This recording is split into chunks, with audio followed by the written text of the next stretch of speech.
안녕하세요.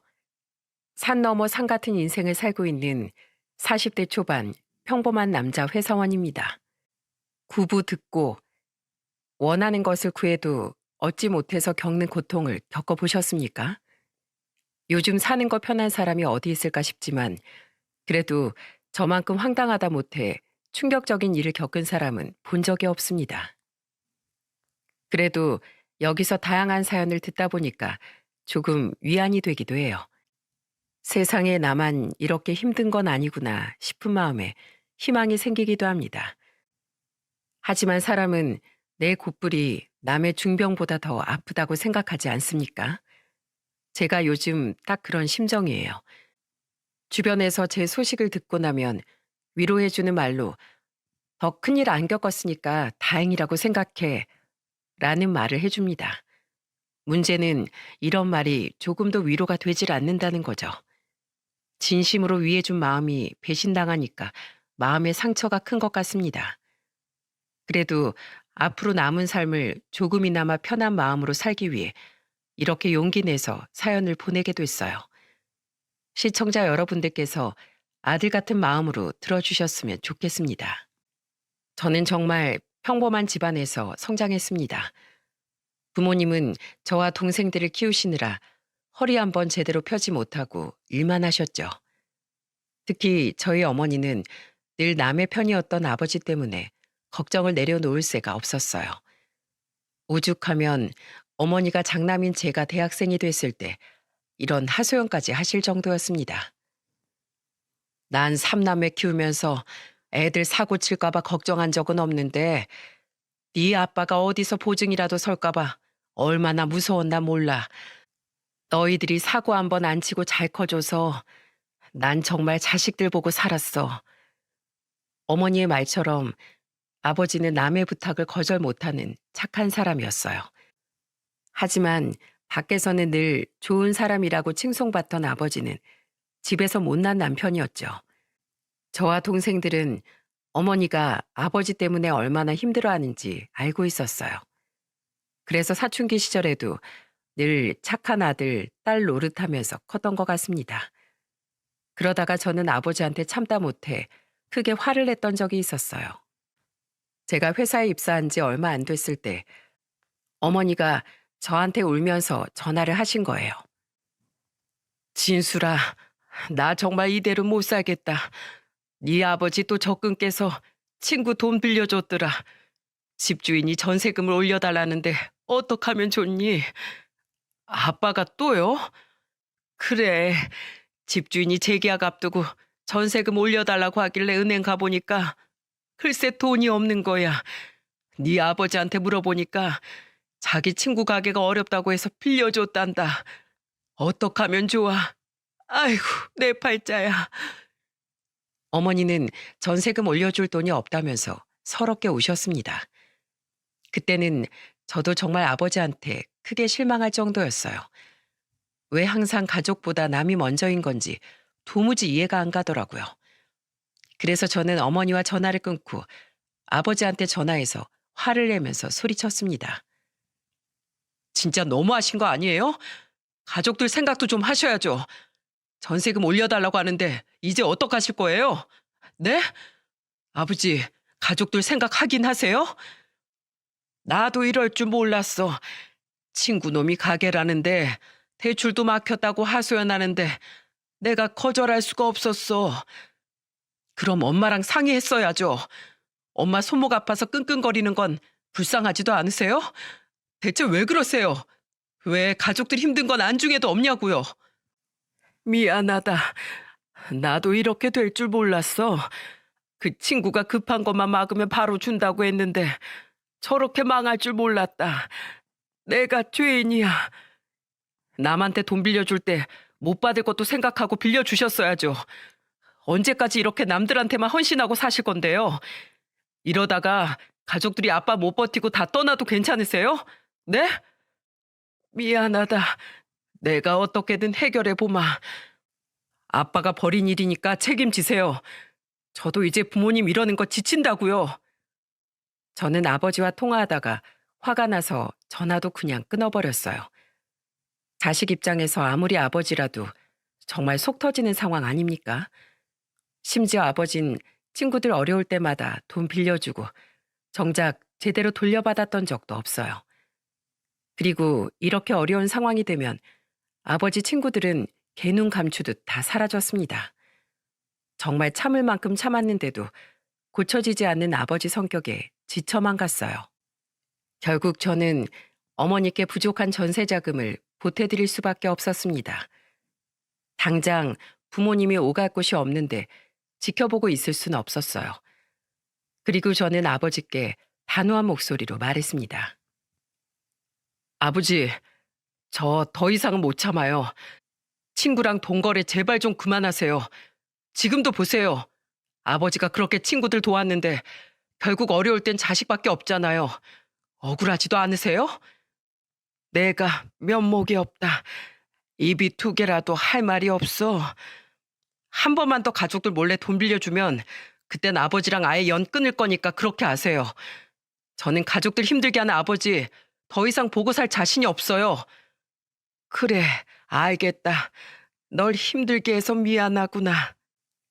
아버지는 단호한 저의 말에 고개만 숙이고 계셨어요. 이렇게 말하면서도 제 속은 편했겠습니까? 풀이 죽어서 어깨가 축 처진 아버지 모습이 가슴이 아팠습니다. 하지만 한평생 일만 해도 밑빠진 독에 물 붓는 심정으로 사는 어머니는 어떠셨겠어요? 그래서 그 순간 부모님의 인생을 위해서라도 더 단호하게 말했던 겁니다. 택시 운전을 하시던 아버지라 돈벌이도 많지 않아 더 답답했죠. 그 후 어머니는 아버지가 은행 거래를 마음대로 못하도록 비밀번호도 전부 바꿔버렸어요. 경제권을 뺏긴 아버지는 더 이상 남의 편으로 살 수 없게 된 겁니다. 그래도 아버지를 믿고 기다려준 어머니도 한계에 다다른 거예요. 이런 아버지를 보고 자라서 그런지 저는 공과 사를 정확하게 구분하면서 살았어요. 늘 남들만 생각하는 아버지처럼 안 살려고 오로지 저를 위해 돈도 악착같이 모았죠. 그래서 30 후반엔 대출이 껴있긴 했지만 자가도 마련할 수 있었습니다. 하지만 제가 돈만 모으고 살다 보니까 놓친 게 하나 있었어요. 바로 결혼과 점점 멀어지고 있었던 겁니다. 그때 한 친구가 저한테 걱정스럽게 말하더군요. 너는 집도 있고 직장도 있고 차도 있는데 왜 만나는 여자가 없어? 내일 당장 결혼해도 될 정도잖아. 결혼이 무슨 애들 장난이야? 다 때가 되면 나타나겠지. 얘 좀 봐라. 가만히 있으면 누가 알고 네 앞에 나타나? 그러지 말고 소개나 한번 받아봐. 너 40대 되면 친구 만나기 더 힘들어. 남들 다 가정 꾸리고 애 키우고 있을 텐데 너 만나줄 시간 있겠어? 그러니까 소개팅이라도 시작해봐. 누가 당장 도장 찍고 결혼하래? 연애라도 하라는 거지. 남자는 혼자 살면 엄청 없어 보여. 친구는 소개팅을 해보라면서 적극적으로 주선까지 했어요. 하지만 저는 직업 특성상 출장이 많았기 때문에 여자들이 딱 싫어할 직업이라고 생각했죠. 그래서 소개팅을 나가도 기대도 안 됐어요. 출장이 많은 직업이라 돈은 좀 벌었지만 가정을 돌보긴 힘들었거든요. 그러다 보니 소개팅을 해도 별 기대 없이 나가게 됐어요. 그때 만난 사람이 아내였던 겁니다. 4살 연하였던 아내는 첫인상이 참 좋았어요. 선한 얼굴에 배려 있는 모습까지 첫눈에 반했죠. 그래서 자주 밥을 먹으며 만나다가 연인으로 발전하게 된 사이였습니다. 그때 아내는 저희 부모님께도 참 잘했어요. 제가 장남인데 아버지와 감정이 좀 쌓여 있어서 소홀했던 면이 있었습니다. 그래서 아내는 연애 시절에도 저와 아버지가 가까워지길 바라는 마음에 같이 밥을 먹으면서 대화를 많이 나눴어요. 아버님, 칼국수 좋아하신다고 하셨죠? 저번에 칼국수 얘기하시길래 제가 맛집 알아둔 곳이에요. 점심시간에 같이 먹으려고 일부러 왔어요. 정말? 나까지 챙길 필요 없는데 뭐하러 신경 써? 주말에도 택시 운전하시느라 피곤하시잖아요. 점심 든든하게 드시고 커피도 같이 한잔하려고 했죠. 내가 이래도 되나 모르겠네. 진수리가 바쁠 텐데. 아버지는 아내의 말에도 제 눈치를 보면서 말하시더군요. 그런 모습조차도 저는 답답하기만 했습니다. 하지만 아내는 그런 아버지를 보고도 아랑곳하지 않고 말했습니다. 그런 말씀 마세요. 그리고 제가 설마 오빠를 멱살 잡고 억지로 끌고 왔겠어요? 오빠도 아버님 끼니 걱정돼서 같이 온 거예요. 그랬어? 고맙다. 네가 중간에서 고생이 많다. 고생은 무슨 고생이요. 밥은 여러 명 같이 먹을수록 맛있잖아요. 어서 좀 드세요. 그래, 그래. 너희도 어서 먹어. 저는 아내의 말에 당황스러웠습니다. 하지만 아버지가 웃는 얼굴로 식사하시니까 기분이 좋더라고요. 사실 마음으론 운전하는 아버지 걱정도 많이 했는데 남자라 그런지 표현이 참 어려웠습니다. 그런데 아내를 만난 덕분에 아버지께 서툴지만 조금씩 표현하기 시작했죠. 애교도 많고 가정적인 아내 모습에 결혼까지 결심하게 된 계기였어요. 집안에 사람만 잘 들어와도 집안 분위기가 달라진다고 하죠. 제 아내가 딱 그런 역할이었습니다. 1년 반 정도 연애하다가 아내와 결혼하게 된 저는 달라진 집안 분위기에 참 행복했어요. 아내는 어릴 적 장인을 일찍 떠나보내서 그런지 저희 아버지께 유독 잘했습니다. 그런데 이런 아내한테 한 가지 단점이 있었다면 바로 장모와 애착이 강했다는 거죠. 결혼하면 달라지겠지 싶었는데 아내는 결혼 후에도 변하지 않았어요. 제가 살던 집에서 신혼생활을 시작했는데 아내는 정말 기본적인 것까지 장모한테 전화해서 물어보기 바빴습니다. 엄마, 소파 위치를 어디로 두는 게 좋을까? 풍수 지리 같은 거 참고하면 좋잖아. 아, 소파는 정중앙에 놓지 말고 한쪽으로 치우치게 두는 게 좋아. 진짜? 아, 알겠어. 그럼 소파 색은? 이번에 소파만 바꾸려고 하는데 무슨 색이 좋을까? 거실 커튼이 무슨 색이었더라? 거실 커튼? 회색이야.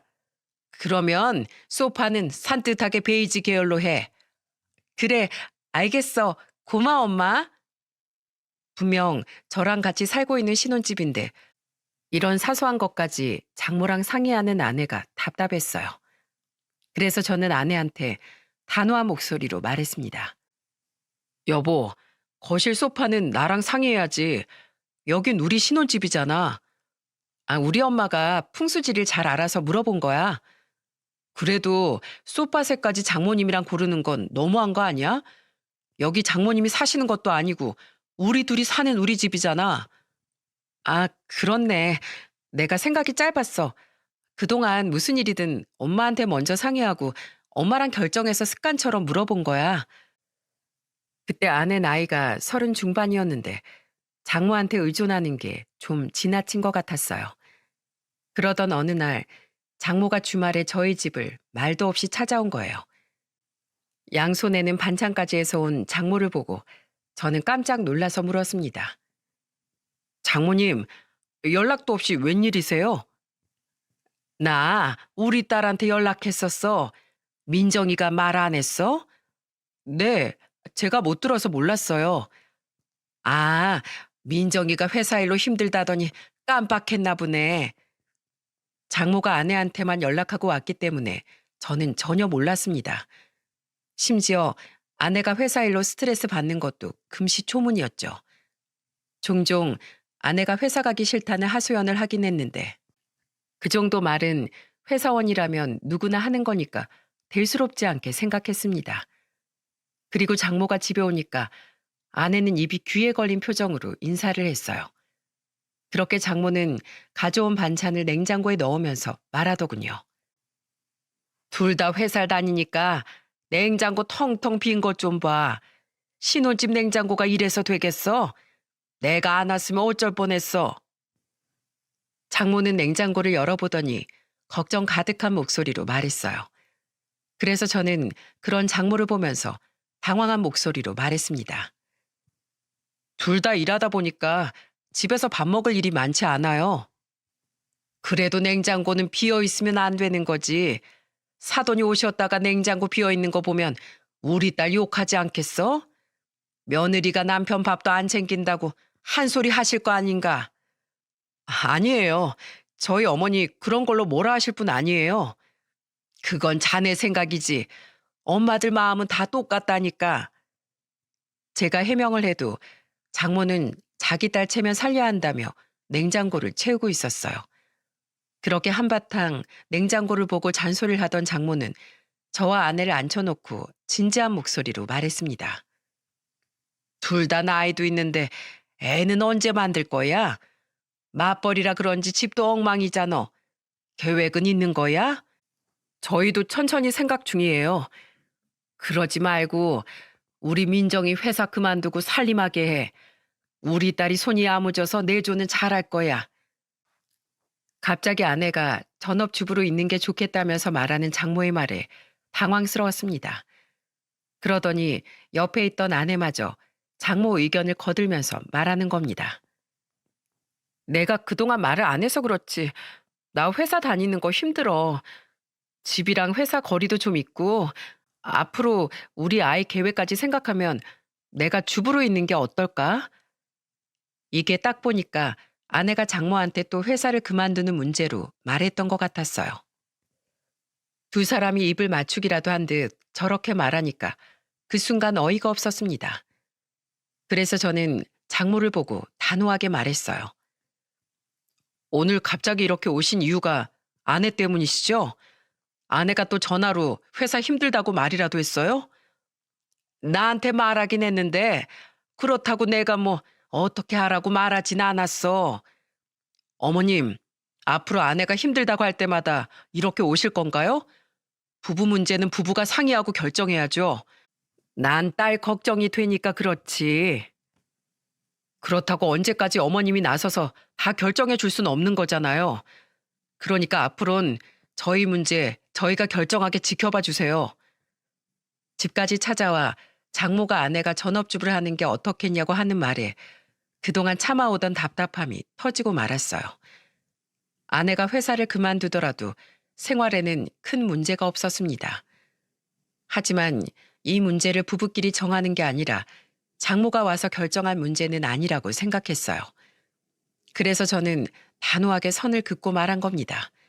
그러자 옆에 있던 아내가 예상치 못한 반응에 당황했는지 놀란 목소리로 저를 보며 말했어요. 내가 당신 일 때문에 바쁜데 괜히 신경 쓰게 만들까봐 엄마한테 하소연해서 그런 거야. 내가 중간에서 잘했어야 했는데 미안해. 내가 저번에도 그랬잖아. 우리 문제는 우리가 상의하고 결정해야 한다고. 그래야 우리 상황에 맞게 맞춰 나가지. 알겠어. 앞으로는 안 그럴게. 그날 저는 아내와 장모한테 쌓였던 말을 털어놓을 수밖에 없었습니다. 결혼하면 부부끼리 상의라는 게 맞는 거 아닙니까? 그래서 결국 그날 장모는 반찬을 두고 돌아갔어요. 그리고 그날 저녁 아내는 저한테 진지한 목소리로 말했습니다. 낮의 일은 내가 미안해. 근데 나도 너무 힘들어서 털어놓을 사람이 필요했어. 아무리 그래도 우리끼리 결정해야 될 문제가 있는 거잖아. 언제까지 장모님한테 기댈 거야? 내가 좀 더 노력해 볼게. 근데 나 정말 회사랑 우리 집 거리도 있고 요새 일도 너무 힘들어서 정말 진지하게 고민했던 문제야. 그러니까 당신도 같이 고민해 줘. 그 문제는 좀 더 상의해 보자. 내가 출장이 많아서 당신이 혼자 집에 있는 시간이 많아질 텐데 회사마저 그만두면 답답할 수도 있잖아. 그 시간에 내가 집안일도 하고 요리도 해놓고 하면 되잖아. 당신 출근할 때 아침밥도 해줄게. 나 정말 잘할 수 있어. 아내는 집안일을 배워 나가겠다고 말했어요. 그래서 저는 아내가 힘들다고 하니까 회사를 그만두고 전업주부로 있는 걸 찬성했죠. 하지만 이 결정이 제 인생을 망쳐버리는 결정이 될 거라고 상상도 못했습니다. 부부라고 너무 믿었던 제 탓일까요? 아내는 회사만 그만두게 해주면 내조하겠다고 약속했지만 그 약속은 지켜지지 않았어요. 아침을 해주겠다는 아내는 일주일 정도 겨우 해주더니 언제부턴가 빵에 커피를 주면서 미안한 목소리로 말했습니다. 요즘 물가가 비싸서 시장 보기가 무서워. 막상 마트 가니까 살 것도 없어서 그냥 왔더니 아침 차릴 게 없네. 그래도 아침부터 빵은 소화도 잘 안 되던데 나 그냥 밥에 김치만이라도 먹을게. 당신은 운동도 안 하면서 삼시세끼를 다 챙겨 먹으려고 해? 그러다가 배 나와. 40대 되면 배부터 나온다니까? 내가 매번 진수성찬 차려 먹는 것도 아닌데 무슨 배 나올 걱정이야? 나 그냥 대충 먹고 빨리 나갈 거니까 밥 좀 줘. 밥 없어. 반찬 없어서 당신 안 먹을 줄 알고 밥도 안 했어. 뭐? 그래도 밥은 해놔야 하는 거 아니야? 내가 요새 바쁘고 피곤해서 그랬어. 당신이 뭐가 바빠? 이제 회사도 안 다니잖아. 그럼 하루 종일 집에서 뭐 하는 거야? 나도 엄마 집에 가서 반찬 만드는 거 배우고 있어. 조금만 기다려봐. 내가 단기간에 어떻게 다 배워. 아내는 장모한테 다 배우고 있다면서 말을 돌렸어요. 하지만 그 이후에도 아내는 좀처럼 달라지지 않았습니다. 심지어 처음엔 미안해하는 기색이라도 있었는데 날이 갈수록 뻔뻔해졌어요. 아예 제가 출근할 때 아내는 잠에 취해서 일어나지도 않았습니다. 처음엔 이해해 보려고 했습니다. 갑자기 회사를 그만뒀으니까 쉬고 싶을 수도 있다고 생각했죠. 그러던 어느 날 어머니가 수면 내시경 검사를 받기로 했던 날이었어요. 보호자가 동행해야 된다는 어머니 전화에 저는 아내한테 부탁하면서 말했습니다. 여보, 내일 우리 집에 가서 어머니랑 병원 좀 같이 가줘. 내일 어머니 수면 내시경 검사 받아야 되는데 보호자가 같이 가줘야 한대. 뭐? 내일? 왜? 당신 어차피 할 일도 없잖아. 내가 왜 할 일이 없어? 엄마한테 가서 요리도 배워야 하는데. 어차피 가서 배워도 집에서 요리 안 하잖아. 미리 배워두면 나중에 해 먹을 수 있으니까 배우는 거지. 진짜 웃긴다. 나 무시하는 거야? 집에서 논다고 나 지금 무시해? 누가 무시한다는 거야? 당신이야말로 요즘에 제대로 한 거 있어? 꼭 당신한테 진수성찬을 차려줘야 잘하는 건 아니잖아. 나도 청소하고 빨래도 해. 내조하겠다고 회사 관둔 사람은 당신이야. 당연한 소리를 왜 해? 내일 무조건 우리 어머니 모시고 병원 다녀와. 집안일 잘하겠다고 했으면 당신이 한 말 지켜. 아, 알겠어. 돈 좀 벌어온다고 엄청 뭐라 하네. 저는 아내한테 무조건 어머니 모시고 병원에 다녀오라고 했어요. 아내는 그런 저를 보면서 괜히 투덜거리더군요.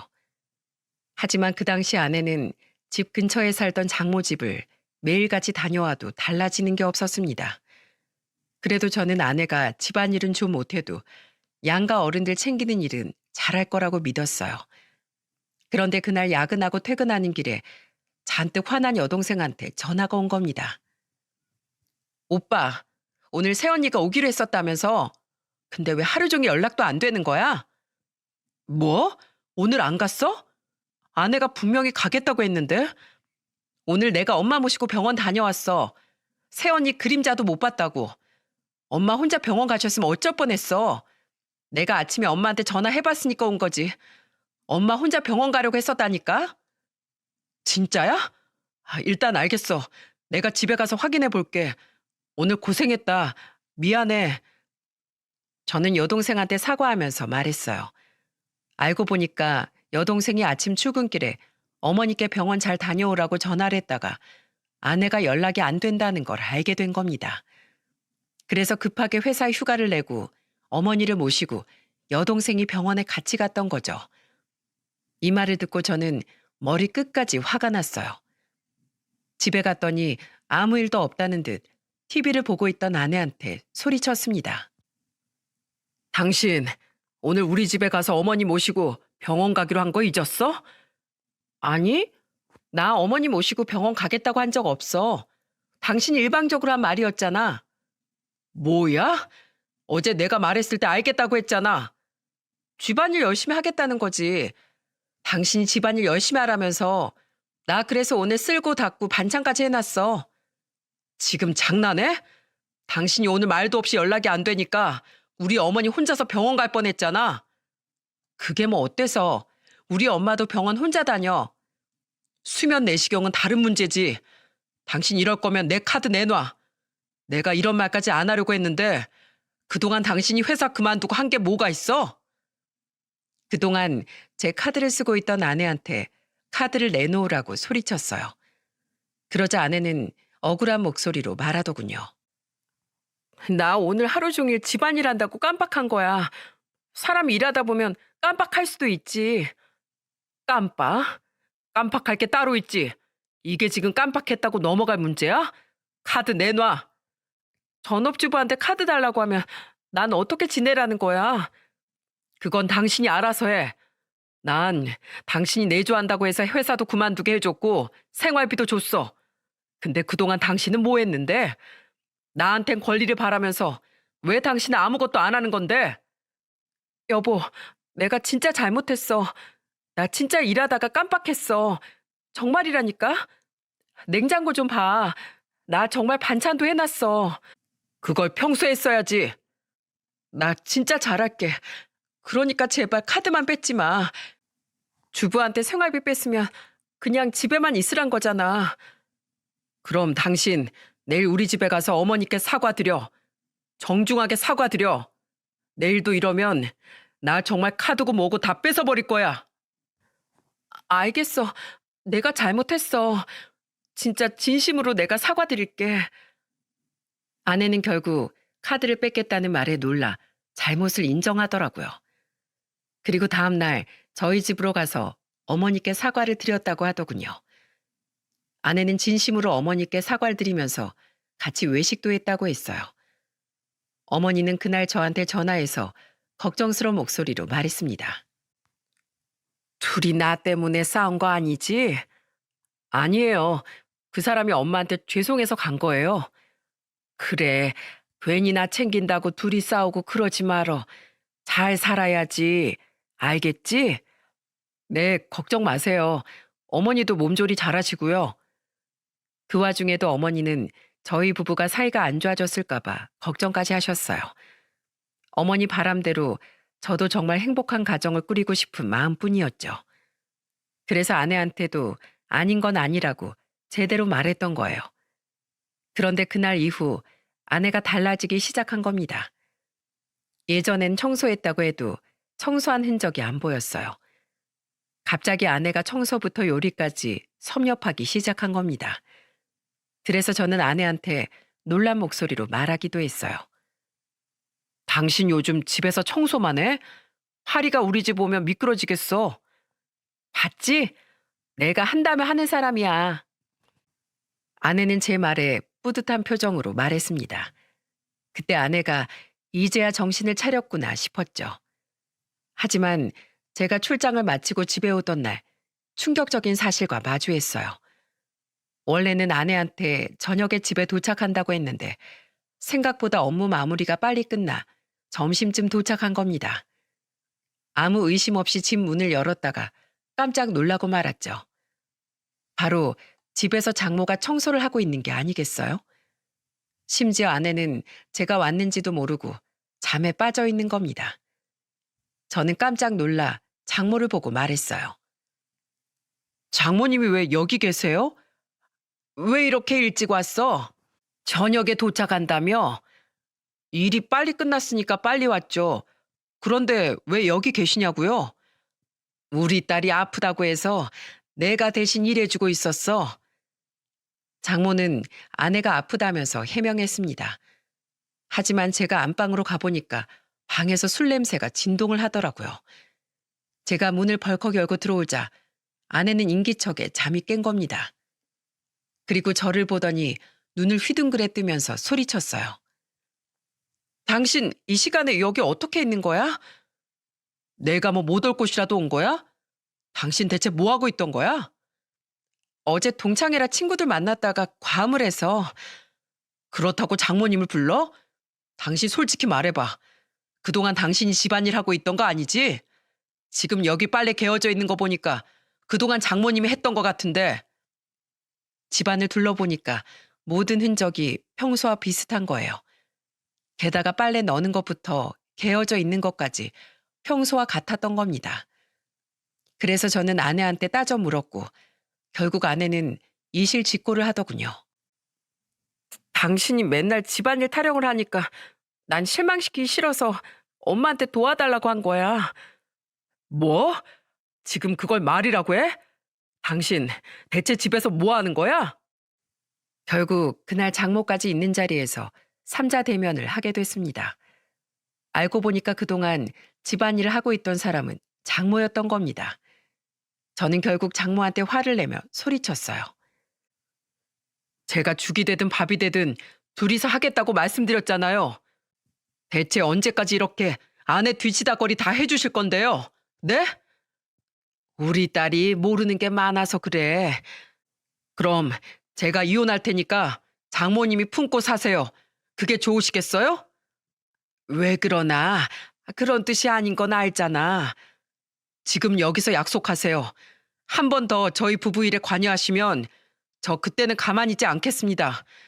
계속 이렇게 지내야 된다면 전 이혼도 고려하고 있어요.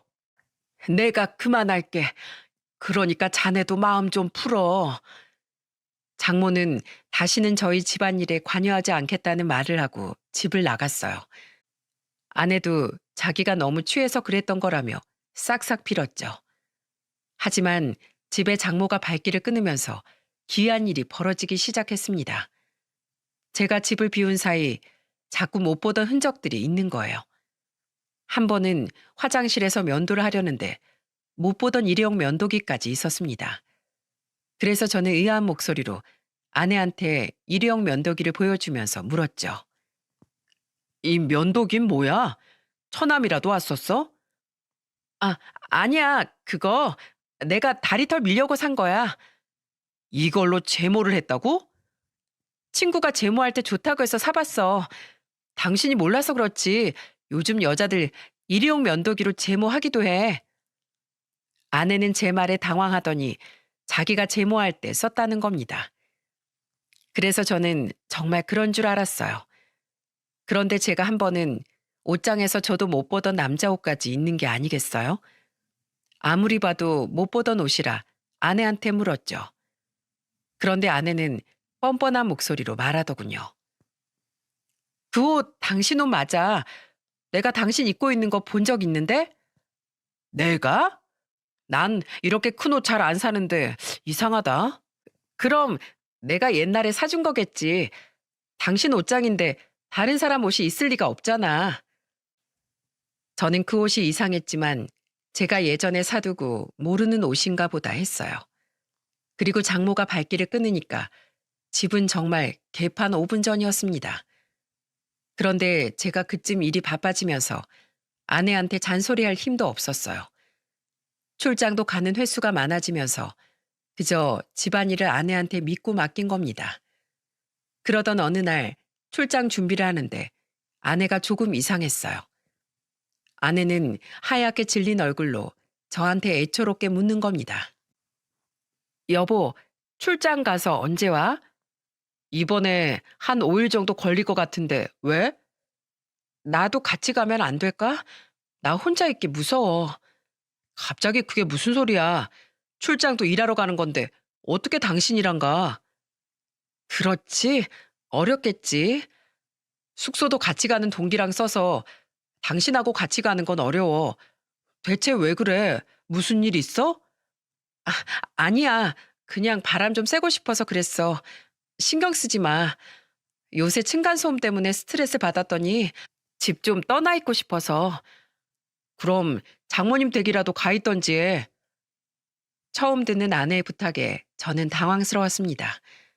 하지만 아내가 스트레스를 받아서 그런 거라면서 둘러대는 겁니다. 어차피 장모 집도 저희 집 근처니까 저는 장모 집이라도 가 있으라고 말했죠. 그런데 아내의 이상한 행동은 이게 끝이 아니었어요. 아내와 둘이 있을 때 배달 음식을 시켰던 적이 있는데 아내가 인터폰을 확인하더니 갑자기 소리를 지르는 거예요. 그리고 바닥에 주저앉아서 벌벌 떨기까지 했습니다. 저는 얼른 달려가서 인터폰을 확인했는데 헬멧을 쓴 배달원이 서 있었죠. 놀란 아내를 보고 진정시키면서 물었어요.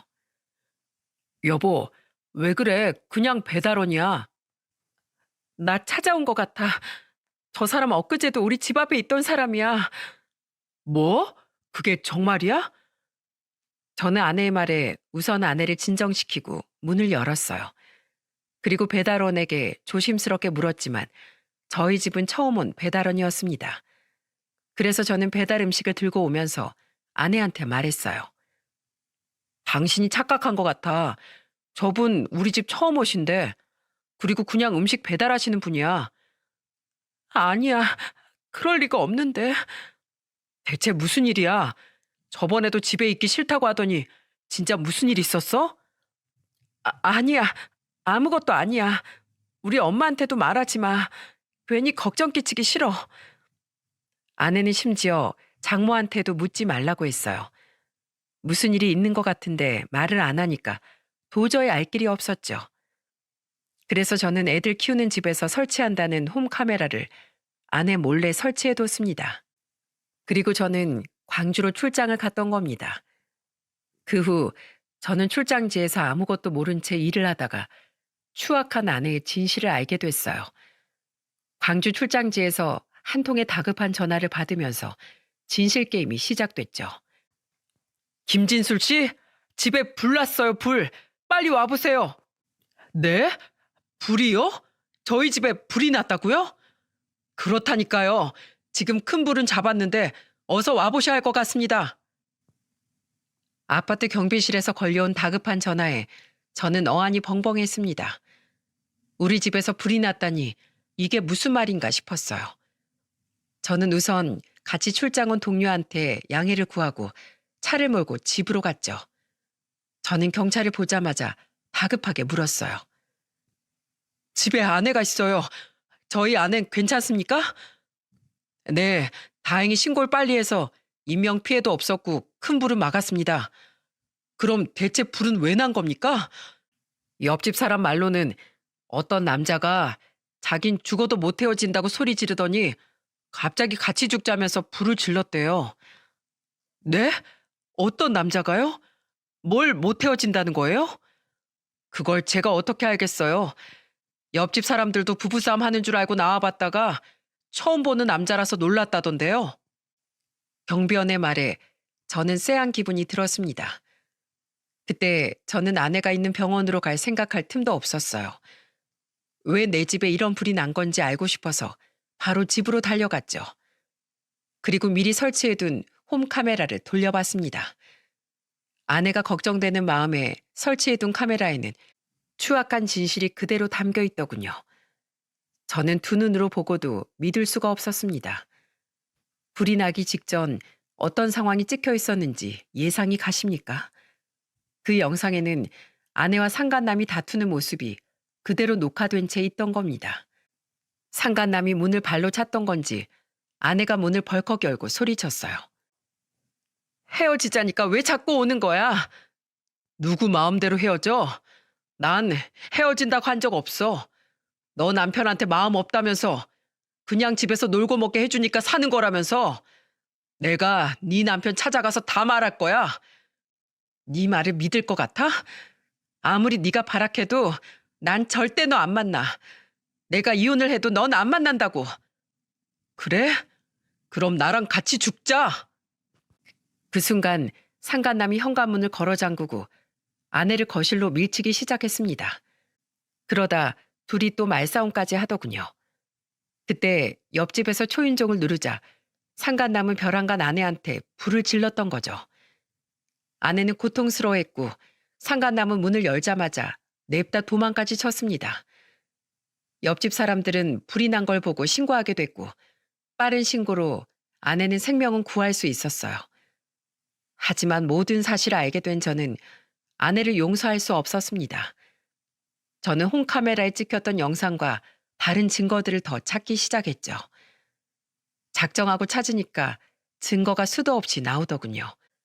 바로 거실에 있던 월패드에 출차 기록이 남아있던 겁니다. 아파트 입구로 출입하려면 몇 동 몇 호에 가는 건지 말해야 출입이 가능한 아파트였어요. 그래서 저희 집에 나선 차가 제가 집에 없을 때만 왔다 갔다 했던 게 딱 기록이 있었던 겁니다. 심지어 불을 질렀던 날은 당황했는지 차도 그대로 두고 몸만 도망갔던 거예요. 결국 아내는 전신에 2도 화상을 입은 채 치료를 받아야만 했습니다. 가정을 버리고 다른 남자를 만난 대가는 너무나 참혹하고 말았어요. 그리고 저는 저를 배신한 아내에게 이혼 소송을 준비했어요. 아무리 병원에서 치료를 받고 있다 하지만 집안의 남자를 끌어들인 여자를 더 이상 아내로 인정할 수 없었습니다. 강한 분노가 들었고 이 세상 모든 사람들을 다 믿지 못할 정도로 정신적으로 너무 힘이 들었습니다. 그러던 어느 날 장모라는 여자가 집까지 찾아와서 출근하는 저를 붙들고 소리치기 시작하더군요. 자네 진짜 이럴 거야? 그동안 우리 딸 외롭게 방치해놓고 이제 와서 나쁜 사람 취급을 하나? 뭐요? 지금 당신 딸 바람난 게 내 탓이라는 거야? 진짜 쌍으로 정신 나간 모녀였네. 품에 끼고 살던 딸이 사고 쳤으면 가정교육을 못 받은 거지. 그걸 왜 내 탓을 해? 당신이 딸 자식 가정교육 똑바로 시켰으면 이런 일이 벌어졌을 것 같아요? 그 애미의 그 자식이라고 딱 당신들을 보고한 소리 같네요. 뭐? 지금 달린 입이라고? 이제 막 가자는 건가? 아무튼 나는 이혼 못 시키네. 여자가 한 번쯤은 외로워서 한눈 팔 수도 있는 거지. 뭘 새삼스럽게 이혼을 한 해 만에 이 짓거리를 하고 있어? 새삼스럽게요? 정말 고맙네요. 다시 한번 이혼을 해야겠다는 마음을 강하게 들게 해줘서. 그리고 당신이 인정 못하면 어쩔 건데. 증거가 차고 넘쳐서 이건 내가 무조건 이기는 싸움이라고. 난 위자료부터 정신적 보상까지 다 받을 거니까 그렇게 알고 당장 꺼지세요. 전 다시는 꼴도 보기 싫어 당장 돌아가라고 했지만 막무가내로 버티더군요. 그래서 제가 어떻게 했는 줄 아십니까? 경찰서에 주거 침입죄로 신고를 해버렸습니다. 그렇게 하니 마지못해서 내게 쌍욕을 하며 나가더군요. 전 그 모습을 보고 지금껏 저런 인간에게 가족이라고 생각했던 절 스스로 원망하게 되었죠. 그리고 곧장 아내 짐을 전부 싸서 장모 부동산으로 보내버렸습니다. 박스에다가 크게 이런 말까지 써놨네요. 잘난 따님께 꼭 전하세요. 요즘 바람을 피고 싶어도 능력 없으면 못 핀다면서? 위자료 정신적인 피해 보상 청구할 테니 꼭 보상해. 지구 끝까지 찾아가서 받아낼 테니까. 이렇게 말입니다. 그 후 심지어 어떤 일까지 있었는 줄 아십니까? 아버지가 전 아내가 바람을 폈다는 걸 알고 친구들까지 대동해 장모 부동산을 찾아가신 겁니다. 그리고 나중에 들어보니까 아주 부동산을 깽판을 치면서 소리치셨대요.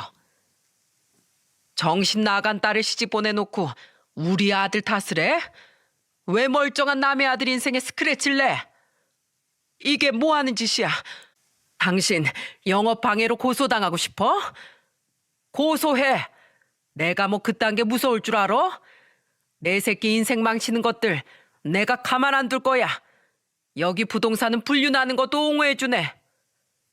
그러면서 아버지는 부동산 밖에 구경하던 사람들을 보고 목청 높여서 소리까지 쳤다고 했습니다. 동네 사람들 마음껏 외도하고 싶으면 여기서 집 알아보세요. 여기 주인이 외로우면 바람도 필 수 있다고 합니다. 여기 오면 아주 마음 편히 바람 필 수 있는 집 알아봐 줄 거예요. 아버지가 고래고래 소리를 치니까 전 장모가 아버지와 아버지 친구들을 말리고 아주 난장판이 됐던 겁니다. 결국 장모는 부동산도 접을 수밖에 없었다고 하더군요. 심지어 저희 집 근처에 살고 있던 집까지 내놓고 도망치듯 이사까지 가고 말았습니다. 그리고 얼마 후 아내는 치료를 받는 도중 제게 울면서 전화가 왔더군요. 목소리는 다 죽어가는 것 같았고 후회의 눈물을 흘리는 것 같아 보였습니다. 여보, 내가 정말 죽을 죄를 졌어. 그래서 이렇게 내가 벌을 받고 있는 거잖아. 나도 당신한테 사랑받고 싶었다고. 내가 얼마나 외로웠으면 그런 짓을 저질렀겠어. 당신은 내 생각은 안 해? 뭐? 네 생각? 뭐 외로워서? 외로우면 아무렇지 않게 바람 펴도 되는 거야? 내가 받은 상처는, 내가 받은 고통은 어떻게 책임질 건데? 끝까지 반성하지 않는 네 모습을 보니 정말 정이 떨어지고 진절머리가 난다. 아니야, 아니야. 나 정말 반성 많이 하고 있어. 지금 내 모습이 어떤 줄 알아? 거울을 볼 때마다 내 얼굴을 보면 화상 자국 때문에 소름이 끼쳐. 이런 고통을 받는 내 기분은 알기나 해? 나 죄값 이렇게 다 받았잖아. 평생 당신만 바라보고 살게. 이젠 절대로 당신한테 상처 주지 않을 테니까 한 번만 용서해줘. 내가 이렇게 부탁할게. 아, 어쩌냐? 이미 기차가 떠나버렸는걸. 넌 네가 말했듯이 네 그 흉악한 얼굴을 보면서 평생 반성하며 살아야 될 거야. 그리고 이 전화가 마지막이 될 거고 우리 다신 보지 말자. 전 이 말을 끝으로 아내와의 인연을 마무리했습니다. 전 이혼 소송에서 전부 승소를 했고 위자료와 정신적인 보상까지 지급하라는 판결을 받을 수 있었습니다. 물론 상간남도 예외 없이 고소를 진행했는데 그 상간남은 저희 집에 불을 지른 대가 그리고 스토킹과 협박 등의 죄명으로 7년형을 선고받고 지금은 교도소에 수감 중입니다.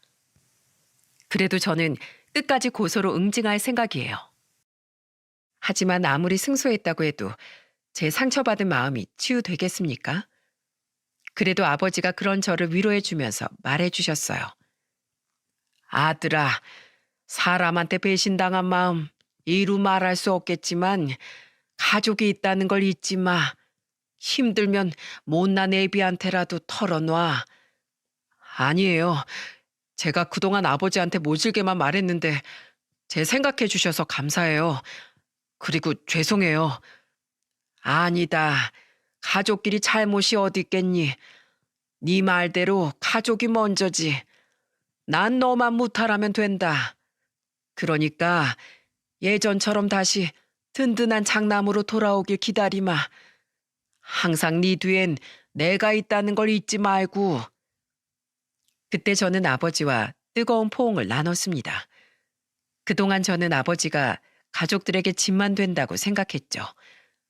하지만 막상 힘든 순간이 닥쳐오니까 가장 먼저 나서준 사람은 아버지였어요.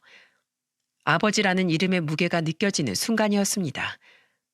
자식이 혼자서 비를 맞고 있을 때 기꺼이 같이 맞아주는 건 역시 부모님뿐이더라고요. 비록 저는 이혼하는 불효를 저질렀지만 지금은 누구보다 부모님께 효도하는 아들로 살고 있답니다. 원래 살던 집을 팔고 저는 부모님과 함께 살고 있어요. 이제 정말 결혼 생각도 없고 부모님 건강하실 때 좋은 구경이라도 하나라도 더 해드리고 싶은 마음뿐입니다. 제가 이런 사연을 보내게 된 이유도 인생 살기 아무리 팍팍해도 가장 중요한 걸 놓치지 않길 바라는 마음으로 긴 사연을 쓰게 됐습니다. 잠깐의 쾌락은 순간으로 끝날 뿐이죠. 우리를 행복하게 만드는 건 조금 힘들어도 오랜 정성이 필요한 거라고 생각해요.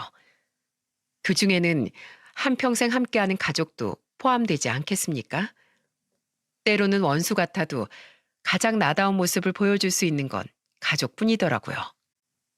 이제 곧 연말인데 연말에는 친구도 좋지만 가족들과 즐거운 시간 보내시길 바랍니다. 한 해를 돌아보면서 진심을 나눈다면 화목한 가정으로 거듭날 거라고 믿습니다. 긴 제 사연 함께해 주셔서 감사드려요.